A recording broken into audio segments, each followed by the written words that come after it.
See, in usage of various formulas of Excel, the output of some of the formulas will give us some kind of errors also, which we have observed even in the earlier case. Let's say when we were doing this, we got hash NA as the error, and in some calculations I will get hash ref as the error, or in some cases I get hash value as the error. Right? Simply you see, I have two numbers, let's say A and 3. I multiply these two numbers. I multiply these two numbers A into 3. It gives me hash value because these two numbers cannot be multiplied. Right? And if this kind of stuff come up in our Excel screen, sometimes it looks pretty irritating. And not forget about only that irritating part. Today what is happening is Excel has become so powerful a tool that it is being used as a back-end processor for many web applications. Just one example to give, we talk about a loan EMI calculator kind of an example. On the website, you will find one application saying enter how many years you want the loan for and how much amount you want the loan, blah blah blah stuff, press submit. And after that the system will give you, this is what is your EMI. And probably the payment schedule, this is the breakup of your principal, interest, few other stuff. Now in this entire stuff, the flow how it is happening is, you are giving the data on the website, submit. That submit button is actually invoking an Excel engine, Excel calculation engine and the server. So virtually an Excel file is getting opened up. The data what you have entered on the screen is going into the Excel file. I mean, there are ways to go in there without a manual intervention. There is that this data is going from this system to this system to system interaction. So from your screen, it is interacting with the Excel file. So whatever you have entered on the screen, it is getting entered on the Excel file. So just assume that it is like this data, just like up to the 5 few columns. Whatever is there on the screen, it is inputted there. Based on that, some calculations have been done already on the Excel sheet. Then let's say this is the output. Let's say this is the output. What the Excel sheet, what the software is doing is, it is just picking up this output and displaying it on the screen, on the web page. So what is happening? Whatever is given on the screen is sent into an Excel sheet as the input. Calculations are happening because formulas are already written on that Excel sheet. Calculations are happening.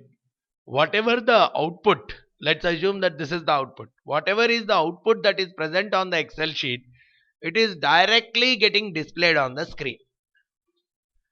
Now in this process, if there are some hash NAs or hash somethings on that, in that output area,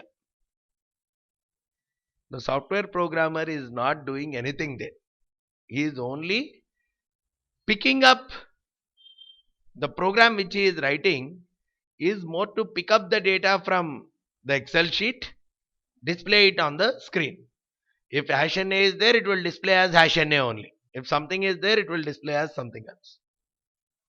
Now, for a client, it is more irritating. Why is it showing hash NA? He does not know any reason. What is it? See, if any error comes, if a message comes, it is much better rather than giving hash NAs or something like that. Because he does not know what is the mistake and where it has gone wrong and how to correct it. He has no clue of all those stuff. Right? So that is what is the biggest problem, and that's where there is a need for this error handling stuff. right? Either display a message or just display blank cell, but not these irritating signs of hash and ace and all. And the simpler way to address all these problems and to make Excel, because as I said, Excel, what people are doing is just pick up from Excel and show it on the screen. They are not trying to handle is there any NA in the data. That also can be done. A software guy also can do, if he finds any NA, he can make it display a proper error message, all those things. But today in the business world, it is assumed that a functional guy knows Excel to a fullest. Any functional guy for that matter, he is using Excel to the fullest compared to any other tool. If that's the case, compared to a software guy, it is expected that the functional or a business guy knows more and more usage of Excel. So all these kind of errors and all are handled by that business guy itself, by the functional guy itself. So that's where the software programmers are more bothered about just picking up the data and displaying it on the screen. That's how the architectures are getting designed. Now from that standpoint also, we should not have any such kind of hash NA statements or hash value statements in our output. So it's better to represent them with either with a proper error message or just show a blank. And Excel as such supports a few types of errors. What kind of things it can support? You just say equal to is. There are so many is related functions. Is ERR, is logical, is NA, is number, is ref, all these kind of stuff. Is value, where is is value? Okay, is value is error. So there are so many such kind of is ref, all these kind of errors. It is trying to handle. It's trying to see. I mean, it is allowing you to check if your data falls into any one of these categories. So if you want to check whether it is NA or not, you can use is NA function. If you want to check if it is like value or something, which is like a general error, you use it as is error. Any error, general error. Because NA is not treated as an error actually, not available. So the data is not found kind of stuff. Whereas value is more like calculation error. So if these are the kind of errors that are there, the simple way to address them is, you have written a formula here which has given a kind of an error, value error. So all you have to do is, in this formula, this is again a simple good practice for almost all the data, all the formulas which you are writing. The first thing you will write is if is error.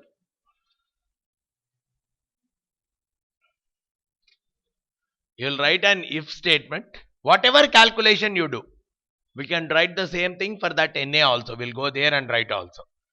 Whatever the calculation we are doing, what we will do is, we will put one if open bracket is error and put that entire formula in that bracket. Right? Then,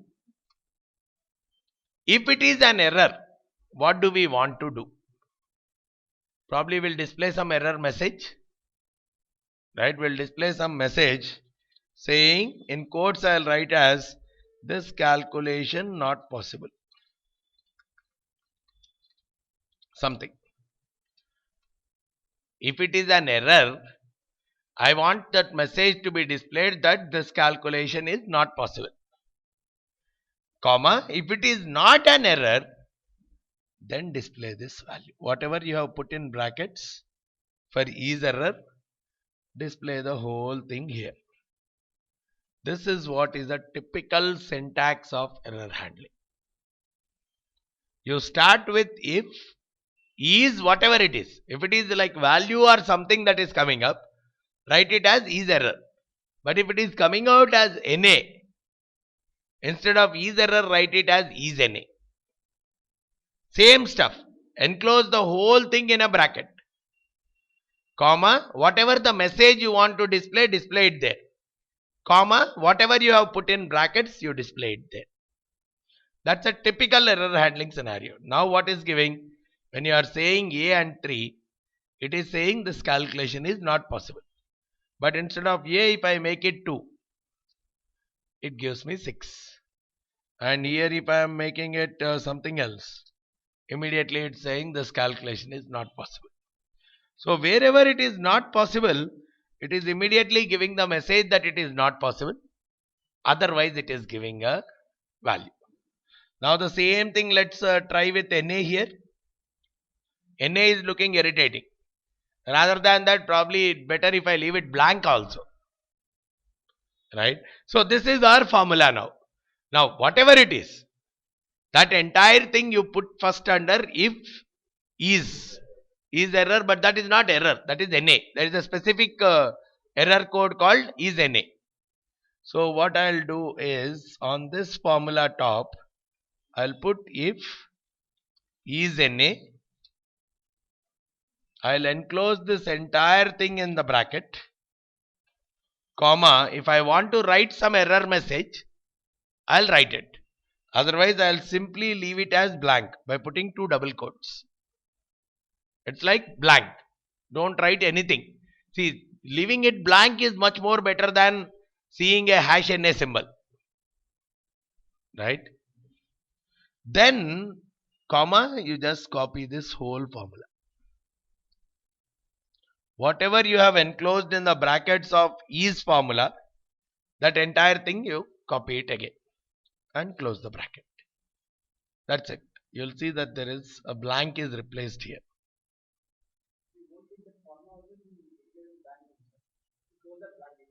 Which one?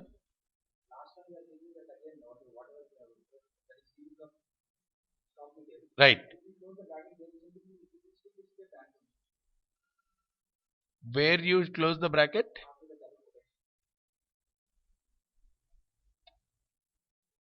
After the without writing this. Okay, without writing this, if I display the bracket, if I put the bracket, let's just observe it. It will display the blank, but if the data is present, it will not display the data. It will display the blank. If it is error, it will display the blank. If it is not an error, it will not display the value.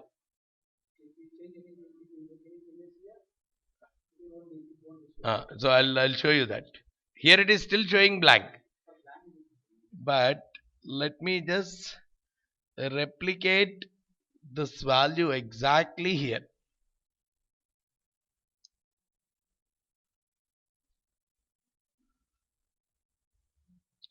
It will display it as false. Because there is nothing that we have written what it has to display in case it's not an error. So for that reason, in case it is not an error, I want this calculation to be displayed.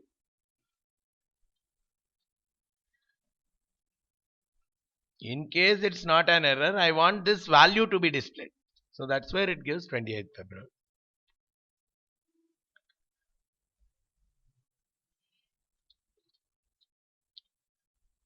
Some other value comes, that is becoming.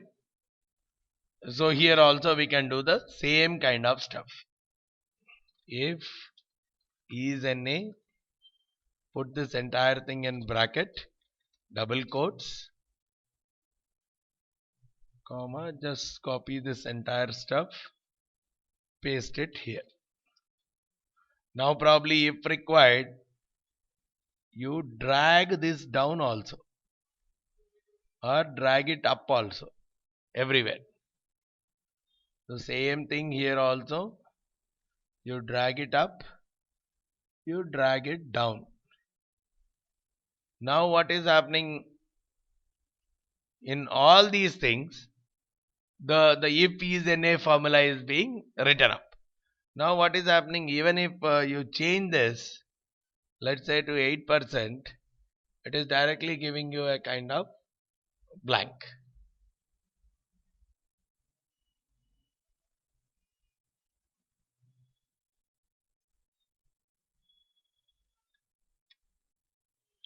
right? So, I mean, wherever you are foreseeing that an error is possible, even in the Excel sheet, it looks very irritating. The moment you have these kind of hash NAs or hash values kind of errors, it's always irritating because we don't know why it has gone wrong. What is the root of the problem? Where it has gone wrong? So we won't understand that. So wherever we think that these kind of situations are possible, even though the formula is going longer, it's always worth to write these if is error kind of statements. If is error, or if is NA, or if is ref, or if is whatever, right? If is kind of formulas, and all of them have the same structure. If put is NA or error or something, whatever the original formula you have written, enclose that entire thing in that is NA's bracket, comma, whatever is the message you want to display, or whatever the calculation you want to display in case it's an error, whatever the value you want to display in case it's an error, display it there. If it is not an error, what you want to display it after the comma part. That's a typical syntax of handling any kind of error in Excel. The easier mechanism, probably sometimes uh, one single data may have two different errors also. For example,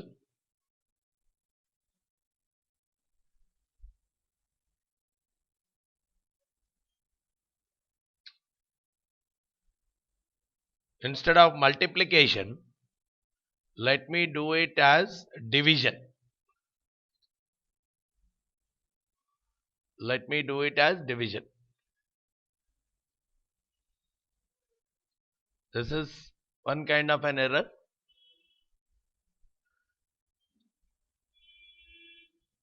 This is another kind of an error. But these two are calculation errors only. Right? These two are calculation errors only. So, in general, I can go with is error. Right? Probably if I am getting a hash value or div 0, the error is more or less that the calculation is invalid kind of a calculation. The calculation is not possible. But in some kind of cases, there is a possibility that I will get NA or I will get ref. Both the things are possible. So if that's the case, I need to have two error handling mechanisms. If it comes out as NA, probably one kind of error message. If it comes out as ref, probably some other kind of error message. So, I mean, they are very rare in case, but while doing VLOOKUPs or something, there is a possibility of getting both the errors. If the data is not found, what you are searching for is not found, it gives NA. But if you are searching for, let's say your master is having only 3 columns, but you are searching for the 4th column, it will give a ref error.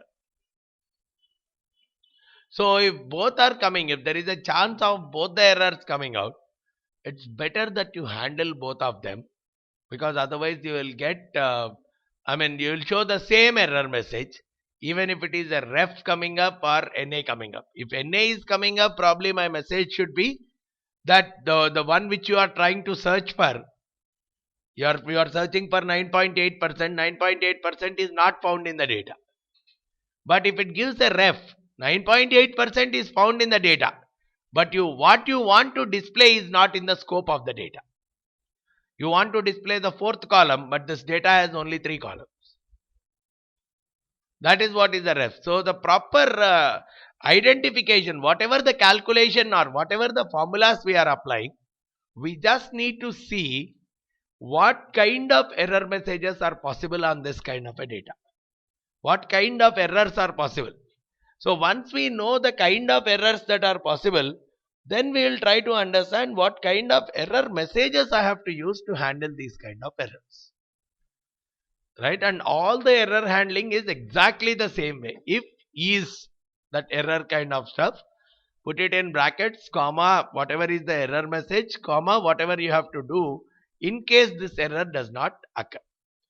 And wherever there is a scope for small set of error, even a simple calculation here is giving us an error. So wherever you visualize that these kind of errors are possible, it's better to, once you write the original formula, better to write that if is kind of stuff on the top of that, because especially when they are used by web applications, especially when whatever you are working on is exposed to some other customer, not even through web, you have to send that as a mail to someone else. The moment he sees #NA, the first thing he gets, oh, this guy has done something wrong. Especially the bosses, I'm saying. This is a very common problem with the bosses. The moment they try to play with it, the moment they see some kind of hash thing in the sheet, you did not apply the formula correct. There is something wrong with the formula, please rework and get back. So it's always better to make the thing more and more sophisticated before we make someone else go through it. Though the output is working fine, but even in some cases, if it shows that #NA, the immediate reaction that comes is, why didn't you address this problem? So the error handling in Excel will help you in making your sophisticated messages in case these kind of errors do occur in the system, right?